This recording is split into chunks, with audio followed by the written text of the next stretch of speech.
Hello and welcome to There's No Business Like, a podcast where friends and industry colleagues explore topics and interview leaders in our industry of professional theatrical touring.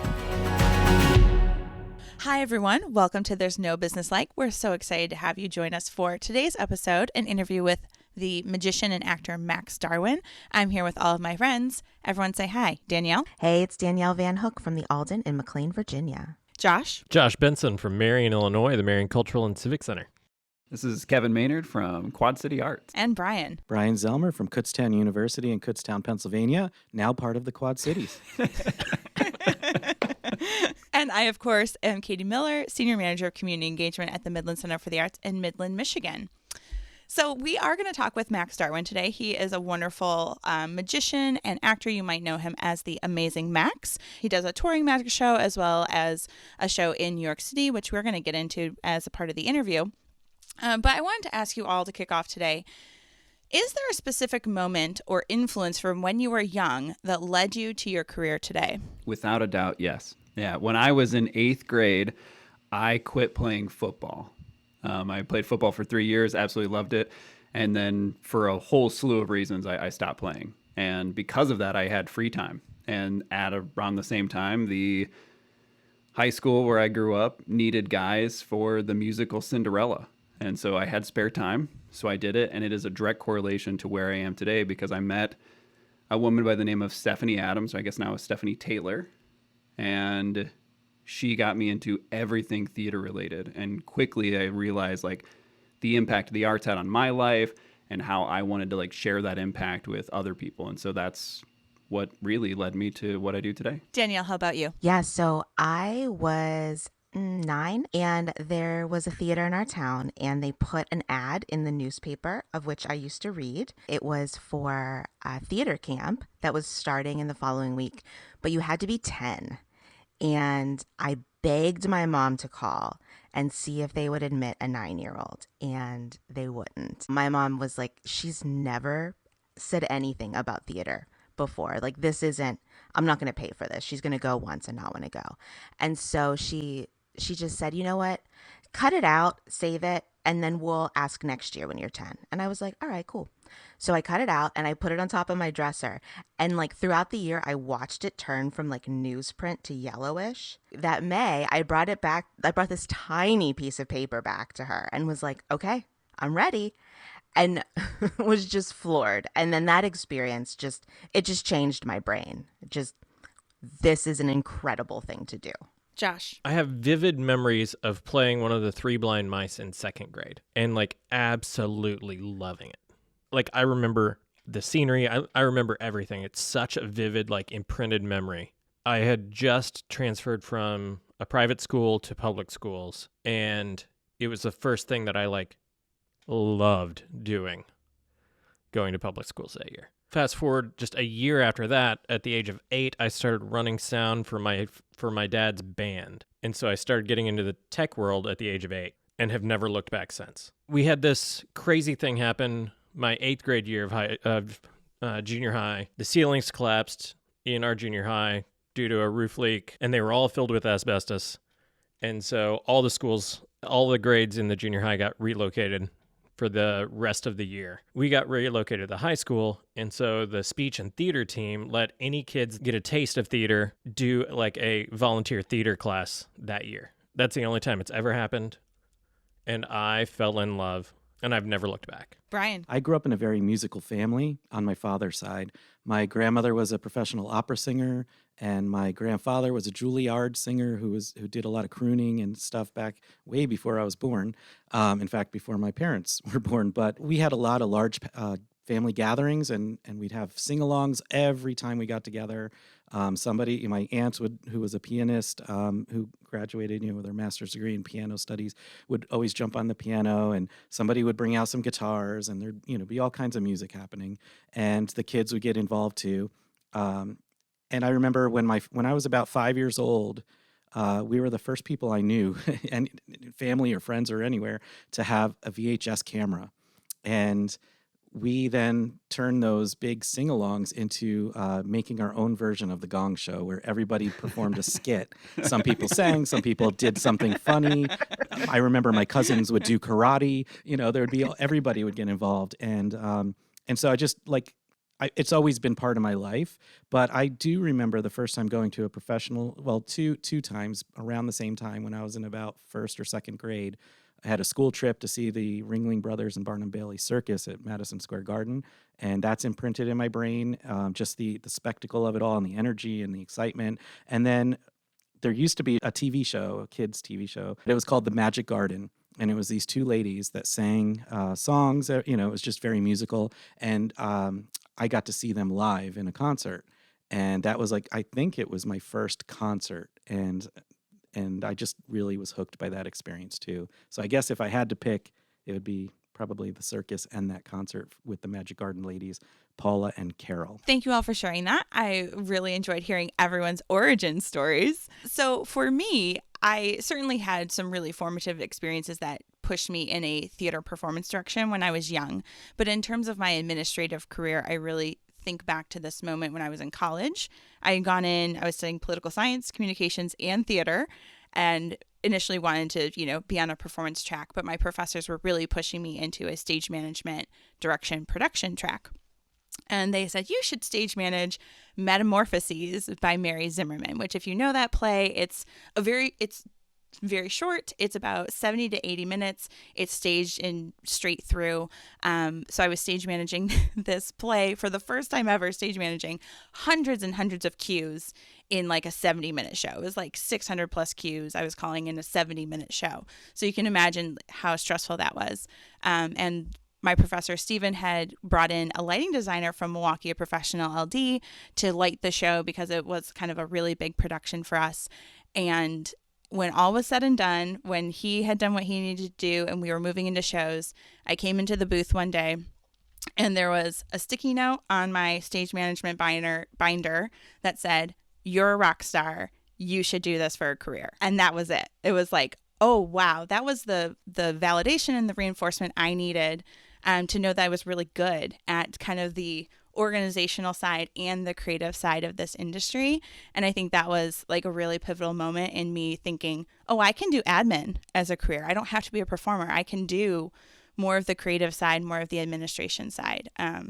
That was, and I honestly don't remember who this lighting designer was. I only worked with him this one time, but it was a huge moment for me to just have that little note, and it set me on a completely different path than I think I was expecting when I went to school. And now we're going to go into our conversation with Max. I think you all will really enjoy it. And just want to mention kind of the secondary character in this interview is Max's agent and wife, Christine Cox of C Squared Entertainment, plays a huge part in Max's story. So just want to make sure we all know who Max is talking about when he mentions Christine. So enjoy the interview and we'll see you on the other side.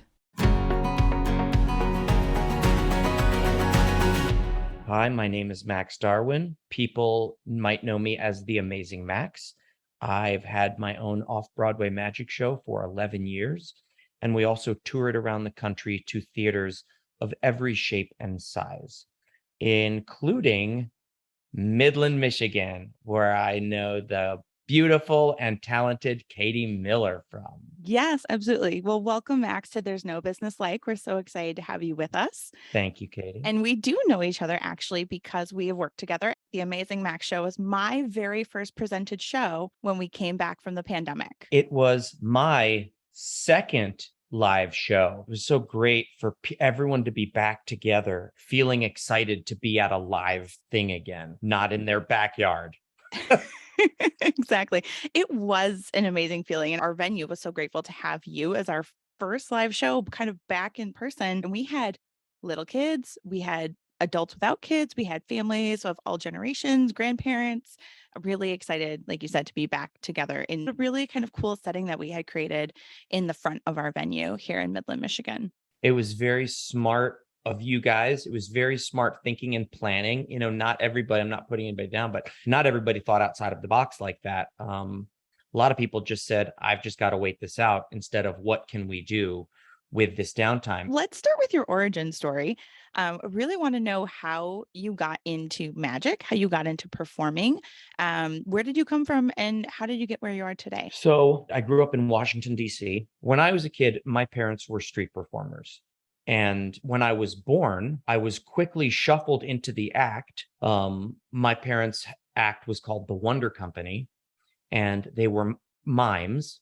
And they did this mime act. This was back in the early 80s, coming out of the late 70s, when mime and Marcel Marceau was a very hip thing, but it's also a really beautiful thing when done well, telling stories. And at the end, they would bring me out as a baby, and they would just literally, like the Lion King, hold me up as the end of a production number. And I mean, if that doesn't get applause, or have somebody throw $1 in the bucket. So the house I grew up in was filled with creativity and toys and props, and things that other people might not have lying around. Like there was always juggling clubs lying around my house. They were always there, my mom's juggling clubs.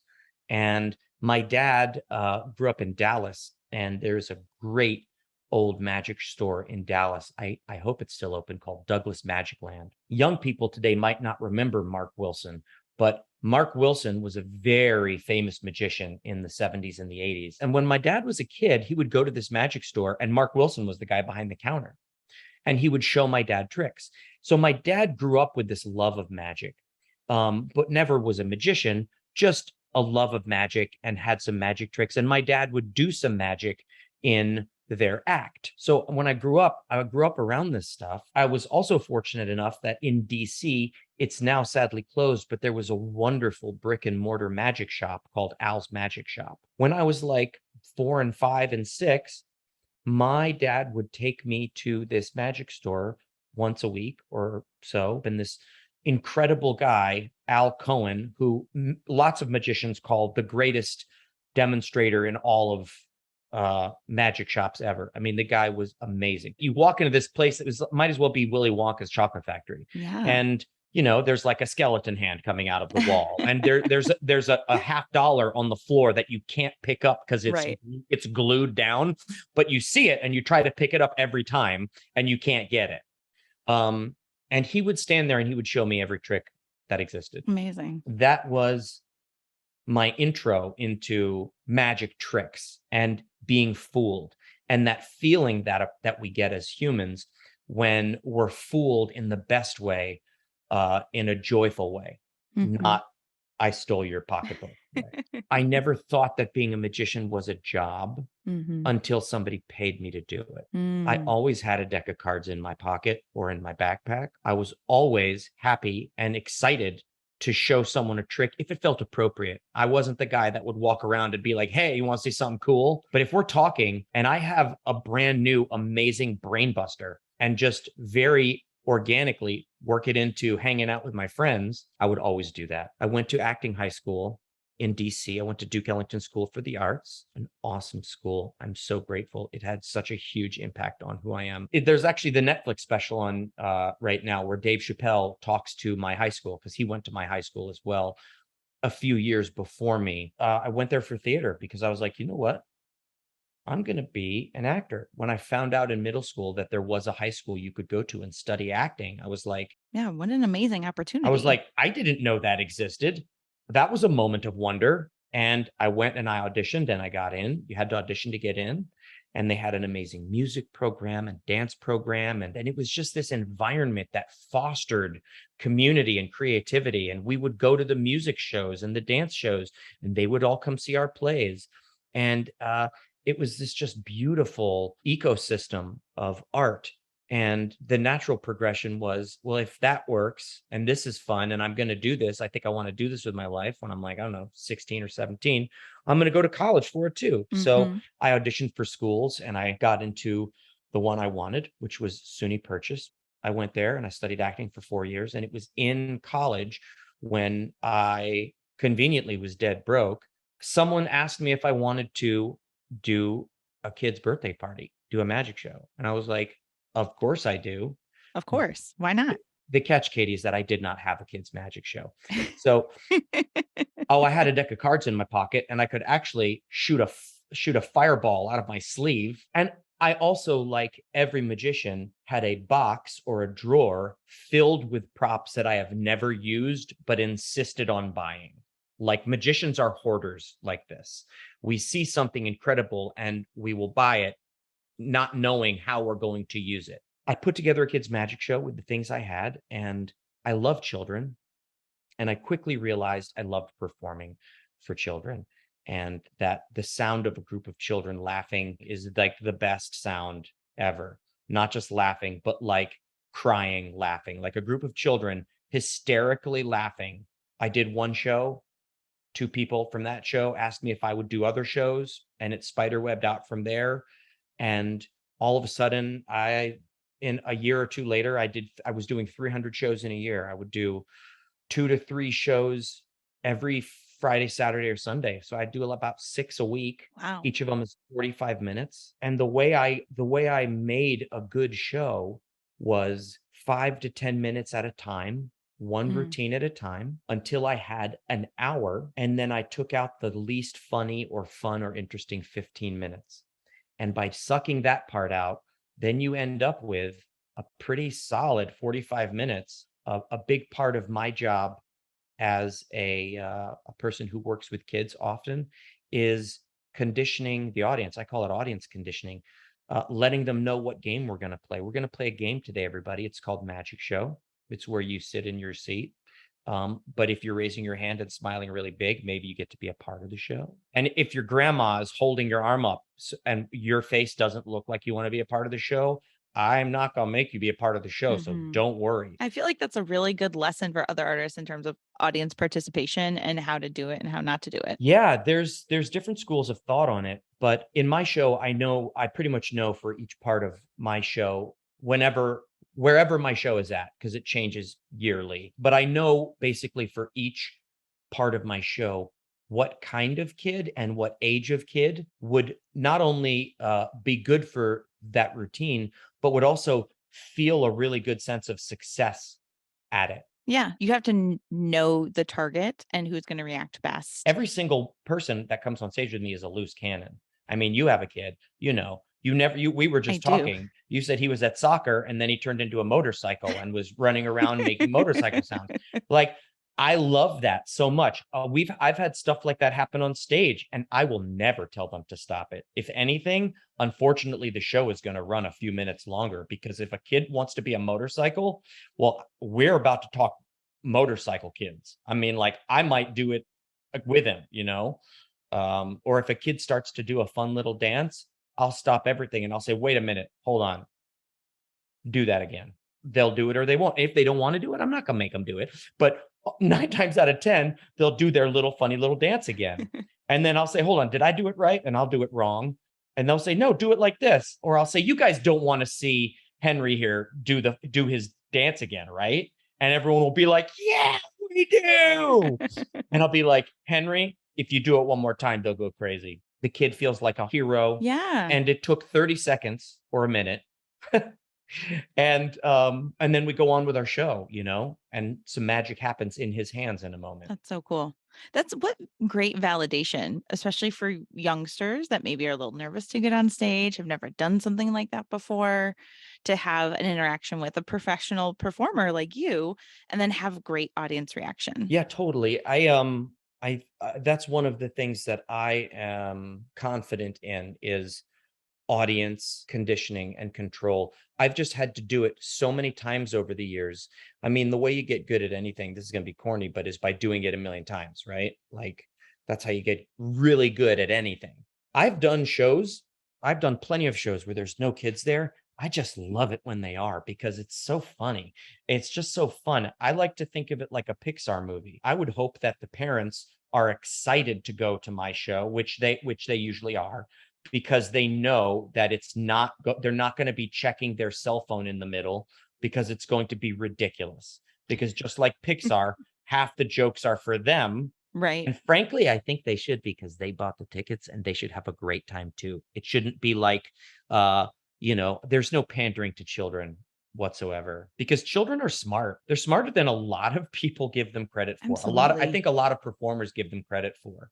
And when I see some performers talking to children like this children, I kind of want to bang my head against the wall. They don't talk to kids on Sesame Street Right. like they did on Barney, Right. you know?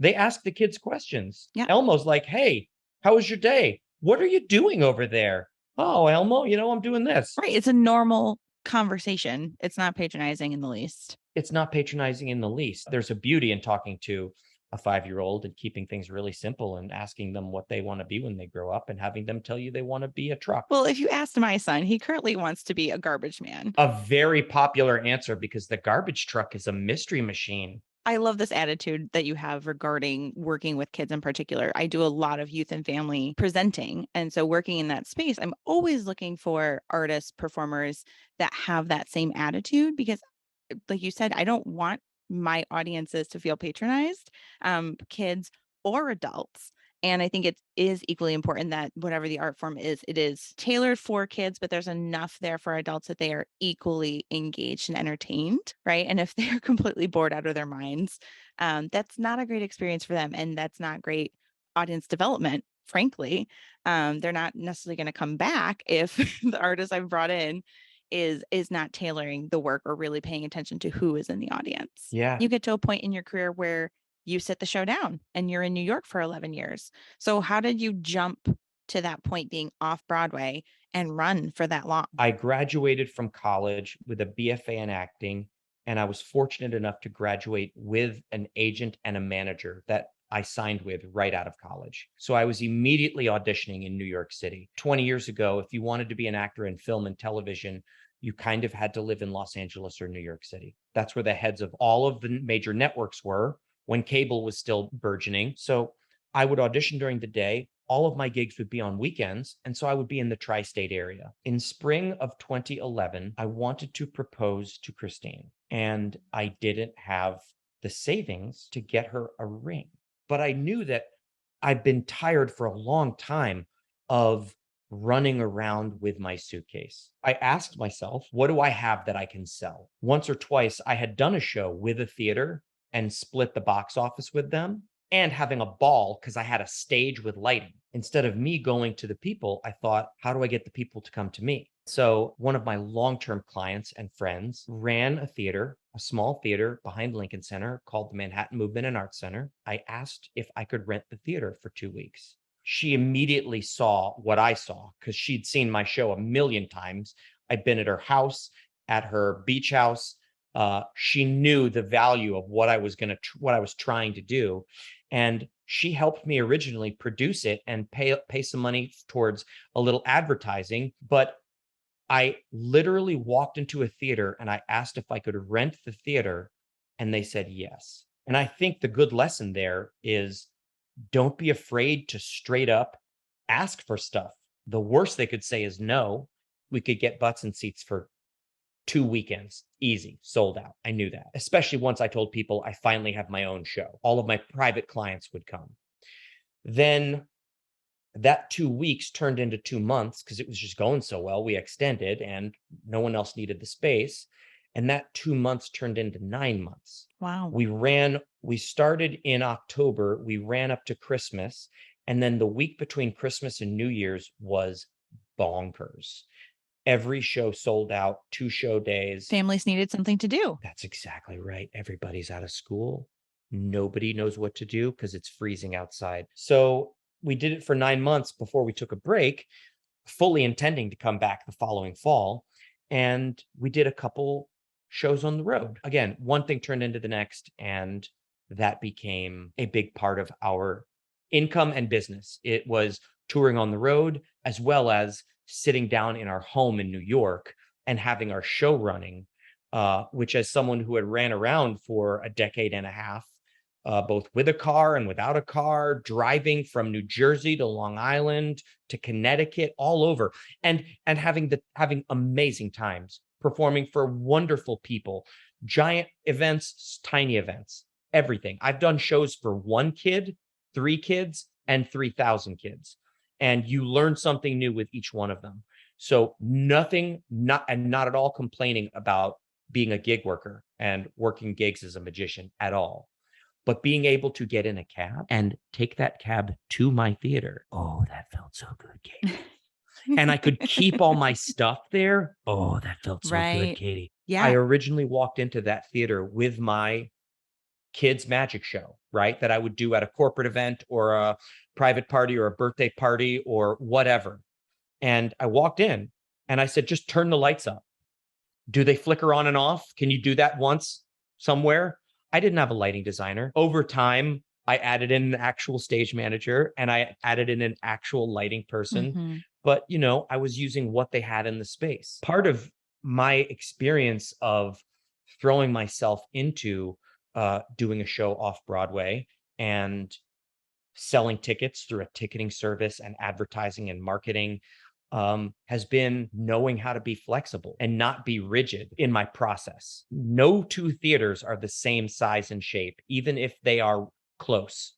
You know, sometimes you won't have any space off stage in one will be raised higher, or sometimes the audience is on the same level as the stage. I've learned, for me, it's far easier to work and be flexible with you. You're a creator. You're curating work for your people. You're being of service to your community, and we're going to come together, you and me, and we're going to make it happen. It's a lot easier for us as people to be flexible and adapt to the space than force a permanent stage to adapt to us. 100%. I know some people that were traveling around with a show that they seemed to insist on wanting to nail into the floor of the stage everywhere they went. And Oh no. my first thought was, I don't think anybody's going to let you do that. you know, One person did, and so they thought they could do it, and I'm sure they figured something out. But like, that's an inflexible thing. If you say, well, in our rider, we need to nail into your stage. Well, you've just closed yourself off to a lot of potential work by doing that. Yeah, no, as a presenter, I'm probably not going to let that slide. I'm just saying. I want to go back to the beginning of that story and highlight something you said about you had a relationship with the theater owner. Yes. For me, that says something about the power of relationships and sustained relationships and how it's okay to ask for help, and then take that help when offered and, build a community around yourself. It's going to sound cheeseball, but I think everything is relationships. I want to talk a little bit about how your business model changed during the pandemic. But from my perspective as a presenter, the reason we were able to work together in that new business model, which I'll have you explain in a moment, was because of the relationship I had with Christine already, just through some affinity group work and getting to know her, frankly, on Zoom. Out of that came a great collaboration where I suggested, like, oh, hey, well, why don't we do this model and try this out, which led to you working with me at the Midland Center for the Arts. But had we not had that relationship before, I don't know that I would have been comfortable bouncing ideas off of her and saying, hey, why don't we try this? Hey, why don't we try that? Like, and really collaborating on what that engagement was going to look like. Yeah. I mean, you want to trust people, right? If I read a review that tells me the new movie that I want to see with like every star in it is amazing, I might go see it. But Katie, if we're talking and you're super excited and you tell me how great it was, I will definitely go see it Mhm. because I trust you. And I see, not read, I see and I feel your energy of how it made you feel. And that's what we want to do. We want to feel. Even if you don't know exactly what it is, but you trust your peer, you will far more likely pay the money to go see the movie or pay a larger sum of money to a dance company to come to your theater. We just want to go out and do our show the best we can, right? And that creates a relationship with your audience that you get the credit for. And Yeah. I want you to get the credit for it. I want everyone to go, Katie knows what she is doing, because then, Katie, even if we don't do another magic show, maybe we collaborate on something else. And I appreciate you thinking about that in the long term, right? What is the audience reaction going to be? How can I, as a presenter, then utilize that experience as a tool to build out to other opportunities? Because if we don't think in that way and collaborate in that way, there is no performing arts center. There's no space for the Amazing Max to play or other companies to come through if we're not collaborative in that nature and all want what's best. That's exactly right. I'm so blessed at so many of my shows. There is a group of people with special needs. I so often have a group of adults with special needs or kids with special needs. In fact, I was just at Wolf Trap and I pulled a kid on stage and he was deaf. And I did not know that. He was smiling and waving his hand. And I looked him in the eye, Katie, talking about picking someone. And I was like, perfect. This kid is stoked. We are going to have a great time. And we got on stage. And then I saw his cochlear implant and he couldn't hear me actually. And it was the most magical moment for me when the routine was done and he had a ball. Anytime a kid helps me in my show, I give them a gift of a magic wand that they get to keep and take home from the stage, from the show. But I only give it to them if they catch it. And if they don't catch it, they get another chance to catch it. So they always get it. You know what I'm saying? But there's something I think really beautiful in just the action of tossing a kid something and having them catch it and the feeling of accomplishment we all feel when somebody tosses you something and you catch it. And when this kid who was deaf caught this magic wand, the audience went bananas. And it was at Wolf Trap and we were outdoors. There were 700 people. And I don't know what he could hear, if he could hear any of it, but you could see the place go crazy. I know. And then he runs off the stage. And I had this moment in my mind where I went, write that one down later, Max. You just worked through having a kid that was deaf. I'm more proud of moments like that. Another moment, similar moment, was I do a bit in my show where I have a quote unquote truth detector because I don't want to call it a lie detector because I don't want to call children liars. I ask the first question is like, is your name Dylan? Yes. And I look at the thing and I go, that's correct. See, that's how it works. If your name wasn't Dylan, it would go bam, bam, bam. Mhm. And then I say, okay, Dylan, are you having fun at the magic show? Yes, that is correct. Dylan, do you like school? And he froze and he looked at me and he almost started to tear up. And I said, Oh. oh, it's okay. It's okay. And he said, school's really hard. And he was developmentally delayed. And I didn't know this. I said, Dylan, school was so hard for me too. Can I get a hug? And he gave me a hug. And we went on and we moved forward through that moment. And afterwards, a teacher in the audience came up and said, I just want to tell you, I have been working with children with special needs my entire life. How you handled that situation when the kid obviously struggled with school and felt embarrassed. He was feeling this feeling of embarrassment because I had told him that's the game. The game is just tell the truth. It's super easy. Are you sitting in a chair? Yes. Is your hair brown? Yes. Do you like school? And he froze because he was really embarrassed and he didn't want to say no. Moments like that stick with me because they freeze me in my tracks and all of the empathy in the world comes out. And the last thing, Katie, I would ever want to do is have a kid leave my stage feeling embarrassed.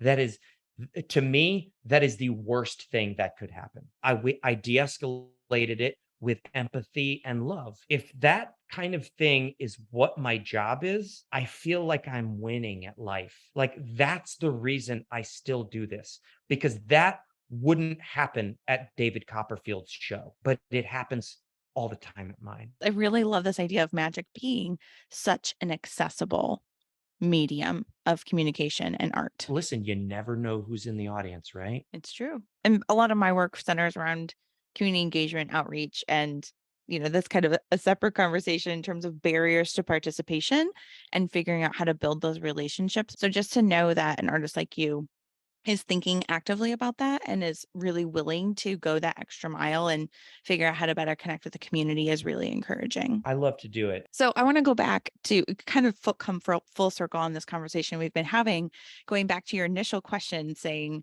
what were we doing with this time during the pandemic?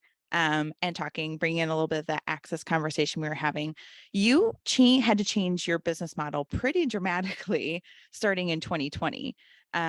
You went virtual, which I'm going to have you talk about here in a moment. And then you also added another element to your work in mental health and well-being.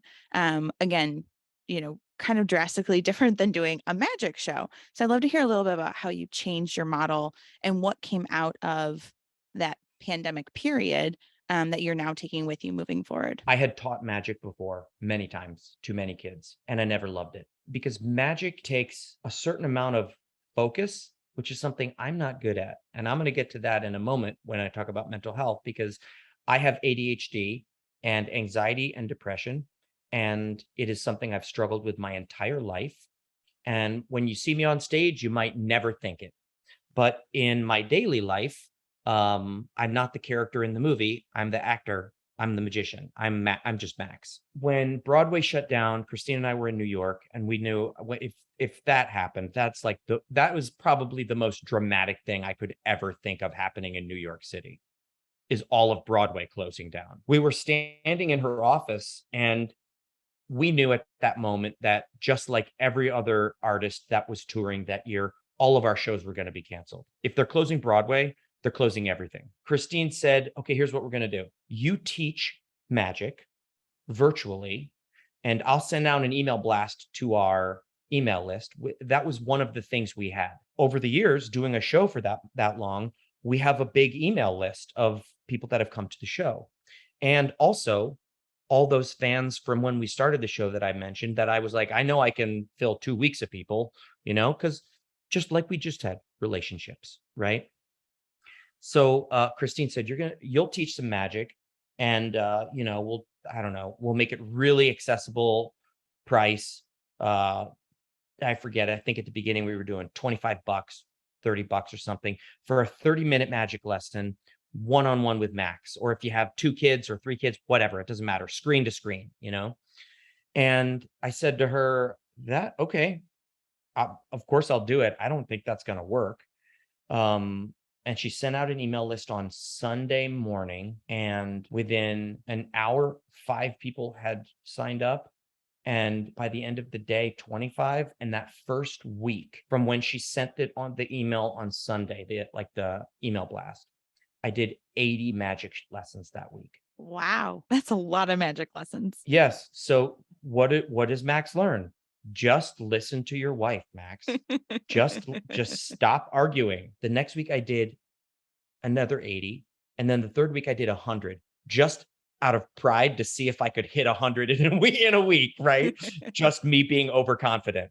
And it was draining and it was tiring, but it was so rewarding. And it was unlike any other teaching I'd done. But in 30 minutes, I developed, over the course of a week, I developed 3 different 30-minute magic lessons that I could teach kids. And the main premise was, you don't need to go buy anything.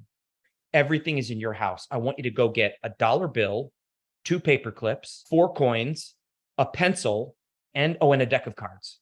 And at the end of 30 minutes, even 6-year-olds were able to perform 3 tricks and have that feeling of accomplishment, which is this amazing thing in magic, where when you learn a magic trick, you now have an actionable thing you can show someone else and be of service to them and make them smile. And they could do 3 tricks.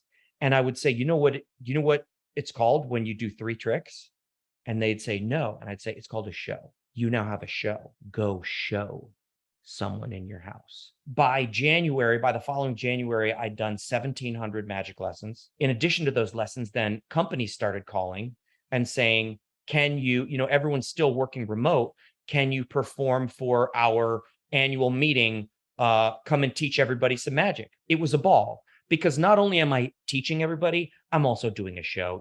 I'm doing tricks and we're making jokes, and I'm cracking, like, this is an audio podcast, but we're talking on Zoom too. And if there's a Zoom window and someone's dog is in it, I can be like, oh my God, watch out, there's a beast behind you, or something like that. Or the children, I'll ask the kid, who his little brother's obviously next to him. I can say like, who is that? Your grandpa? And he's like, no, it's my little brother, but in real time. So the live part of it is still there. It's still live. We're just not in the same room. As someone who struggles with their own mental health greatly, I have a lot of experience of dealing with my own mental health and things that have worked for me. And being able to say that I'm a professional magician is almost a ridiculous thing to me to be able to say. Like, I might as well say I'm a professional ninja. To say you're a magician, there's so few of us that have found a way to make this an actual life, a career. That I use that as an example of, look at this fun but rather absurd and incredible thing that I do as a living. And here are ways that I was able to do that. And here are ways that you can be able to find success for yourself in your life in many different ways. So I started doing this lecture on mental health and success. And part of that lecture is taking care of yourself and not beating yourself up, and the power of things like organization. And hey, we can go all the way back to what we were talking about before, asking for help. Just asking for help or being curious. People don't think of it. Sometimes we're a little afraid to ask for help, or we're afraid to reach out. Once we realize that the only thing holding us back is us, curiosity will get you all sorts of places that you want to go. I think in the performing arts industry, we have a little bit of that perfectionist streak. We put a lot of extra pressure on ourselves. And to be able to talk so transparently about issues of mental health, about burnout, about the pressure we put on ourselves and others, about this idea of like, you do it for the love of the art, right? And so the expectation is there that you're going to do 25 things when you're only being paid to do 4 things because you love it. And that adds to that stress and that burnout. And it's incredibly important to have transparent conversations about that. I agree with you completely that it's very important that we talk about it. And one thing that I'm focusing on right now is trying to be more specific about it, of what are we talking about within mental health? Because like I have ADHD. I've had it since I was a kid, but I was only diagnosed 5 years ago, like officially. And I take some medication for it, and it's helped my life greatly. I've tried meditation. It's helped my life incredibly greatly. And I've created new habits, and I'm trying. And you know what? I'm constantly failing, but I'm trying again and again and again. Part of the lesson is repetition. You can't just try once and say it didn't work. It goes back to that, what the little nugget you gave us at the very beginning of our conversation about you get good at something by doing it a million times. Taking care of yourself is the same way. You're not going to be perfect at it the first time around. You have to keep working at it. Like you just said, it's only my job to do 4 things, but I'm doing 25. And like I do that too. We make these giant to-do lists that we would never in a million years accomplish, instead of just doing the 4 things that are the priority. So think back to the beginning of your career. What do you know now that you wish you had known then? I wish I knew the value of having a partner in crime. My life and my business and my work has grown and flourished because of Christine, my wife. People ask me, how did you turn your show into an off-Broadway show? How does someone do that? And I say, well, you need my wife. And they go, oh, I need another person. I say, no, you actually need my wife, and you can't have her. She's she's a rock star. And our skill sets we have similar skill sets and very different ones. She, like you, is a very type A organized person. And I am a very scattered person who's always struggled with organization. Beyond that, there's lots of ways that we complement each other too. But I wish when I was younger, I wish that I had known the value as a young magician of working and collaborating with other people and not trying to just muscle everything myself. I love that. So Max, thank you so much for joining us today. I really enjoyed our conversation. I am so glad to have you as a artist friend, a collaborator, and a partner in this industry. So thank you so much for your time, and thank you for joining us today. Your family, Katie, anytime. I'm so happy to be here. Thanks for letting me ramble. It's been a pleasure. Welcome back, everyone. Really hope that you enjoyed that conversation with Max. I know I did. I think you can hear how much I laughed during the course of that interview, because Max is just a naturally funny guy. So let's dive in. Josh, what did you think? I feel like Max could have had, it's either like a superhero performer origin story or a supervillain origin story, because growing up in a family of mimes could go either way. I think it's super cool, and I mean, the nature of Max as this vibrant, over the top performer and personality, on stage personality, really lends itself to that origin story. It all makes so much sense that he's been a street performer who's been riling up crowds since he was a child. But I'm really glad it went in the hero, in the superhero, stage performer, inspiring kids, shaping children direction. Yeah, what a touching story about the well, both stories he told about the deaf child and about school being Yeah. tough. What's good is that the machine, the truth detector must have been off then, because I know a little bit earlier Max talked about how wonderful his school was, and when he said it was hard for him, I'm just glad the machine didn't go wah wah wah, because that would have been really awkward. No, but that was so touching and very moving, and you know, Max is so great with kids. I've seen it firsthand at the show that he's done in New York, as well as online during the pandemic. Yeah, I love just hearing him talk about, how to handle those challenging times on stage, and really just, just that approach of coming at it with a side of compassion. I thought that was really great.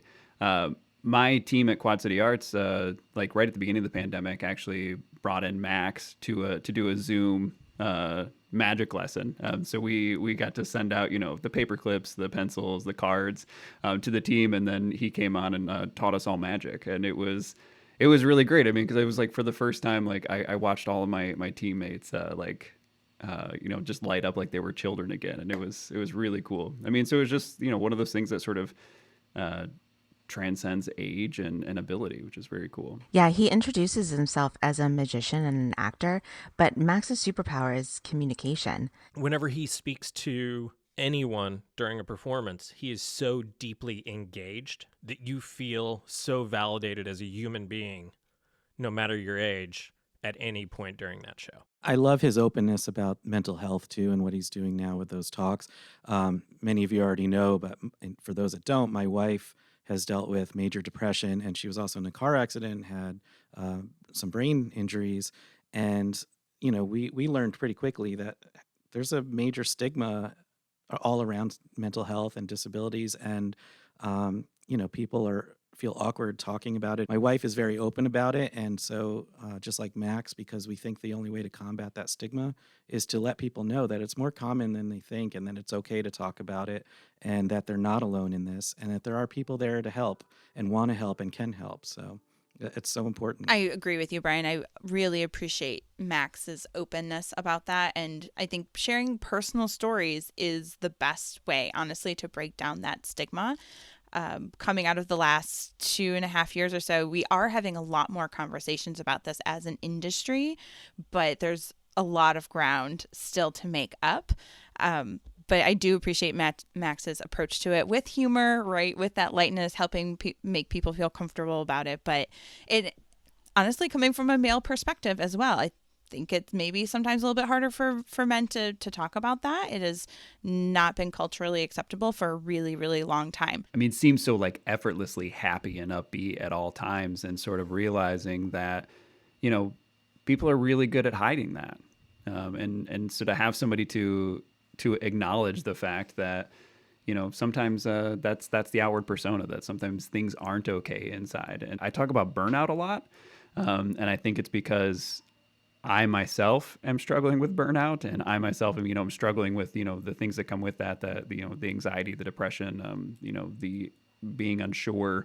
We don't necessarily name it or anything else, but any one of our staff will come up to me and say, "Hey, I just need a break for a show or two." And we figure it out. We figure out a way for people to break away, and get some time away during the week. However, we can do it to where they come back refreshed. We can model what good mental health care and self-care can look like, and that it doesn't have to be this huge endeavor, but it can just be saying, I need a break, and a supervisory figure saying, yeah, That's great. All people do. Well, friends, thank you so much for digging into this topic in particular. Coming out of our conversation with Max today, it's so important. I know it's very personal for many of us, so I appreciate you being vulnerable and sharing today. I don't think this is the last time that we're going to talk about this on this podcast or as members of this industry. So thank you again for sharing. Thanks everyone for being with us today on There's No Business Like, and we'll see you next time. All right, everyone. Thanks for listening to the No Business Like podcast. Our producers and hosts are Brian Zelmer, Josh Benson, Kevin Maynard, Katie Miller, and me, Danielle Van Hook. Views expressed in this podcast are ours alone and not reflective of the organizations we are a part of. You can find and follow us everywhere at nobusinesslike.com, which has links to all of our socials. Stay in touch, my friends.